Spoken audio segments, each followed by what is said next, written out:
If history is any indication, Brady and the Patriots shouldn't be worried or push the panic button just yet. Besides Belichick's first season with New England Patriots, the Pats have started 2-2 or worse 4 times, but finish at least with 10 wins in each season. So no real reason to panic. At least that's what history says. So here's the question. How much confidence do you have in the Patriots moving forward? I'll give it to you, guest debater. Well, I have a lot more, confidence in the Patriots than everybody else does. I mean, you have to look at the fact that they're still playing in the AFC East. It's not like they're competing in the NFC West. I mean, obviously they don't have the same football team that they had last year, maybe in the years prior. But for the most part, I think the Patriots are going to rebound. They ran into a juggernaut the other night in Kansas City. I don't think they were prepared. I think the first thing that stood out to me is that they were out-coached. I mean, if you look at it from an offensive and defensive standpoint, Andy Reid hit those guys with an array of formations. He did. It was a great game plan. Alex Smith got the ball out of his hands quick. It's what the Philadelphia Eagles, when Andy Reid was there, is what they called an extended running game. Throwing screens to Jamal Charles, getting the balls up to the tight ends on bubble screens and different things like that. And the New England Patriots just couldn't tackle the run. It was not like Alex Smith dropped back and threw for 300 or 400 yards. It was throwing hitches to Don Avery. Guys couldn't make the tackle. They still ran for 207, though. I know. As I said, they could not tackle the run. Wow. If you can't tackle the run in this league, you're just going to have a tough time. But I will say this. For the first time of his career, Tom Brady looked 37. Yeah, okay. You know what? I don't agree with that. And I don't agree with it because I saw Tom Brady look a little bit like that in a particular Super Bowl when Michael Strahan and those boys were coming after him when some dude named Plexico Burress scored the winning touchdown in that Super Bowl. I saw him tap after the luckiest throw in the history. Not again. We're bringing that up again. Not today, Skip. Interrupt me, okay? Somebody I saw him tap dancing like the late, great Gregory Hines, God rest his soul. Here's the reality of the situation. When we look at Tom Brady, pointing to his age is the easy way out. Give Tom Brady protection, and Tom Brady will look like Tom Brady. Give Tom Brady, put him in a position, rather, where he has to tap dance and he has to watch his back because he has no protection whatsoever, particularly with the absence of Logan Mankins. And what do you have? You have Tom Brady looking like Tom Brady still. This is the way he looks when he's under pressure. This is the way he looks when you don't protect him, which is why it is egregious and practically unforgivable for Coach Bill Belichick to let go of Mankins, so for them not to do everything they can to buffer their offensive line. I would be more forgiving, and please don't get me wrong. Not that Bill Belichick needs my forgiveness. The man is a genius as a football coach. We all know what he can do. We know how great he is. But I'm saying, to me, more than receivers, more than a running game, the first order of business is to protect your resident star, to make sure that your offensive line is buffered. If you've got those boys up front blocking for Tom Brady, then you'd be surprised what opportunities present themselves in the passing as well as the running game. Andy Reid did outcoach Bill Belichick. Maybe it was Josh McDaniels that got outcoached as well, because when you've got 17 of your first 23 snaps being, taking place from the shotgun position, then you're basically making Tom Brady target practice for Tom Ali. The loudest outdoor stadium in the NFL. That's right. For Tom Ali, for Houston and those boys, and that's exactly what happened because they were putting some licks on him. In the end, though, one of the things that we have to recognize, that collective bargaining agreement that they agreed to a couple of years ago, that basically cut that practice time in half. Let me tell you why I'm going to say you need to hear it. You might not want to hear it, but coaches want to hear it. Coaches will tell you in a heartbeat when you don't have that many sessions, it takes you a while to gel rather. What I would say to you, Plex, is this: they got whipped. That's why. No. What I'm saying to you, well, they were saying this before they got whipped. I'm saying to you that if you look at the New England Patriots, the reason why I give credence to that argument is because when you let go of somebody like Mankins, okay, then what happens is that you've got to adjust things, and it takes time to adjust. So to me, the jury is still out on the New England Patriots. I'm not saying you're wrong. I'm saying there's no way to definitively say that you nor anybody else is right about the Patriots until we give them a little bit more time to see what's up. Are you waffling on your Super Bowl pick? No. You're hoping so. New England, says Stephen A. Smith, will win the Super Bowl. I picked them to win the Super Bowl, to come out of the AFC. First of all, when we talk about the New England Patriots on this show, we're disregarding the AFC East. I mean, they're getting that by default. We're talking about them winning the Super Bowl. We're talking about How did you them in the come AFC. up with that? Well, I came up with that because Listen to this. I came up with that, number one, because the Denver Broncos got punked in the Super Bowl, and I don't know if they're going to recover from that. When you take them out of the equation, obviously Cincinnati has more talent. The Baltimore Ravens didn't make the playoffs last year. Flacco didn't seem to know what to do without Peter, even though having Steve Smith there going to help them immensely. I'm still not sold on the Pittsburgh Steelers. The San Diego Chargers are good, but at the same time, we didn't see that they were going to be this good. This was before the season began. I looked at the New England Patriots, and I said, excuse me, you got Darrelle Revis, you got Vince Wilfork, you got Gerard Mayo coming back on the defensive side of the ball. Offensively, despite some of their troubles last year, they were still third in terms of points. So I look at it from that perspective, them having Tom Brady, and I'm like, why not? Skip, you want to get in, or you want Plax to respond? No, I've been enjoying Plax but I like it. Go ahead. Y'all can try. Ain't nobody running? Go ahead. Me too. Do you see me dunking? First of all, Adelman is no Wes Welker. You know, Tom Brady doesn't have a wide receiver that can I've always said that. That can get down the football field. So I don't know how you can sit there and say minus Alonga Makins and minus Welker. I don't know how you can sit there and say that the New England Patriots are the favorite to win the Super Bowl over Seattle.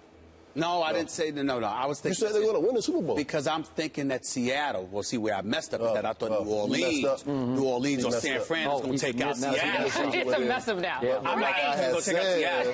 Okay. I will break the argument here. Sure. I am loving the mind-blowing overreaction to 41-14 on Monday night. Mm-hmm. I want the haters to hate all week. I want even some Patriot fans who should not deserve to be called Patriot fans after this week to continue to panic instead of RELAX, relax. Mm-hmm.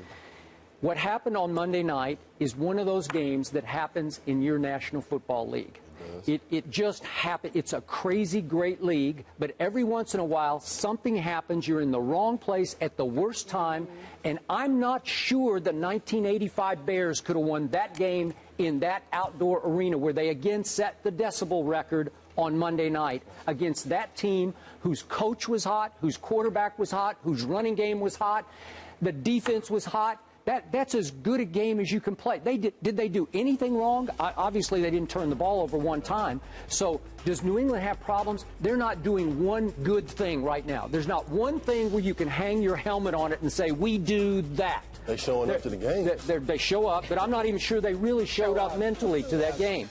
But everything that they're doing wrong was completely magnified and exacerbated by the home team and the home crowd. Everything went completely haywire until everybody is overreacting. And trust me, the home team this Sunday night in Foxborough will react to the overreaction because they're going to get to hear it and hear it and hear it to death. And Stephen A., I got to ask you this because you're always talking about how really the Patriots are America's team, not my Dallas Cowboys. Does any team outside of Dallas inspire more negative backlash than Tom Brady and Bill Belichick's team? Because I think they do. The negative, it's either more on their part, it's jealousy. Yeah. People are so jealous of those two because obviously Belichick leads the league in smug condescension, and Brady's the prettiest pretty boy going. So that is why I say they're America's team, because unlike the Dallas Cowboys, they give you a reason to be jealous of them. Okay. Dallas gives you a reason to laugh at them. Okay. Until last week. Or to hate them if you want to. Laugh. Yeah, I prefer a laugh. Okay. I prefer a laugh. So now let's keep this in perspective. This is for me. I picked New England to win the AFC and get to the Super Bowl and lose to Seattle in the Super Bowl. I love my pick. I love it even more than I loved it before Monday night because this is the perfect jump start for the New England Patriots this year. We've seen them, as you pointed out. Yep. They've had bad starts before, and they needed a jumping off point because Brandon Browner, and I don't know what he's got left in his tank, but he returns this week from his suspension. And if you can explain to me as a receiver why Kenbrell Tompkins, who had big moments last year, and Aaron Dobson, who had big moments last year, were both healthy scratches on Monday night. Healthy scratches? It's bizarre to me. Something is going on there. Doghouse, problems, I don't know what it is. Maybe not on the same page with the quarterback.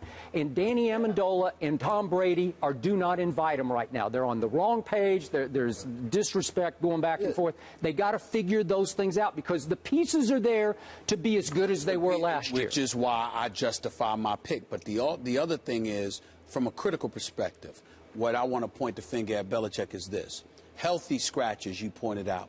When you know that you have compromised your quarterback with the decision you made at the offensive line at the beginning of the season by moving Mankins to Tampa, okay?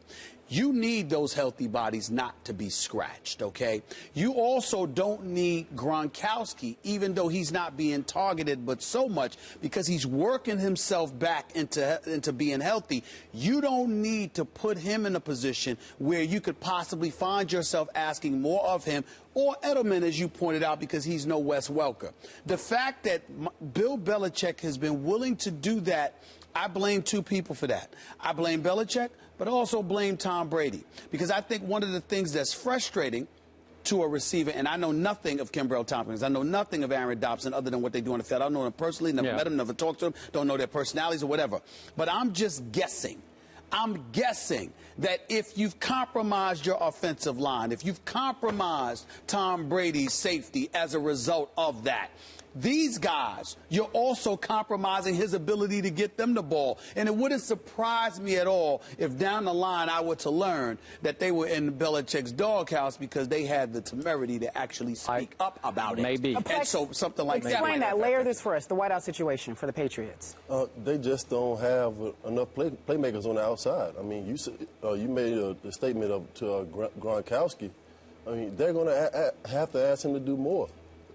He will slowly. I understand that he's come back off an injury, but he's lacing his cleats up, and he's walking out on the field on Sunday. He has to. That's just not fair, Plex. That's not fair. He has to go out and play. I'm saying you can't sit there and say, okay, we're going to wait 2 or 3 weeks for Gronkowski to get his feet up. Did you watch the highlights last year? You saw how ugly that knee injury was. Come on now, he's back on the field. I'm just saying, this is humanistic, if he's not healthy enough to go out and make a contribution of what you expect of him, don't put him on. I'm not saying that he's not healthy. Oh, he's not healthy, so we're Hold on. I'm not saying he's not healthy enough to make a contribution. I'm saying if you take the other weapons away from him, that puts more responsibility on his shoulders, and health-wise, he might not be ready for that. That's not fair? That is a decision that the front office made that makes them wrong. They have to live with. That makes them wrong. No front office has ever been wrong about you or any other player. Front offices are wrong all the time. They're wrong every day. That's what I'm trying to say. That's all I'm trying to say. Okay, so I have one final question. Yeah. How did this team, basically the same team, without Wilfork, without Mayo, without Gronkowski, and without the newly added Darrelle Revis, finish the year 12-4 last year and beat Andrew Luck in a playoff game 43-22? How'd they do that? How'd they do it? One thing I can always say, you look back at last year, but Belichick has always had a well-coached football team. But the other night, he just got out-coached, and they ran into a juggernaut down in Kansas City. It happened to us when we went out to San Diego back in 2005 when Eli Manning made his first appearance in San Diego, and they was just playing at a different speed than what we were playing at. It wasn't the fact that we weren't as good as those guys, but they were just playing at a different level. All right. We asked the question, how much confidence do people have moving forward with the Patriots? And Skip says it's overreaction. Since 2000 when Belichick became the coach, they've only missed the playoffs 3 times. So perhaps it's just overreaction. Days after being called, a player's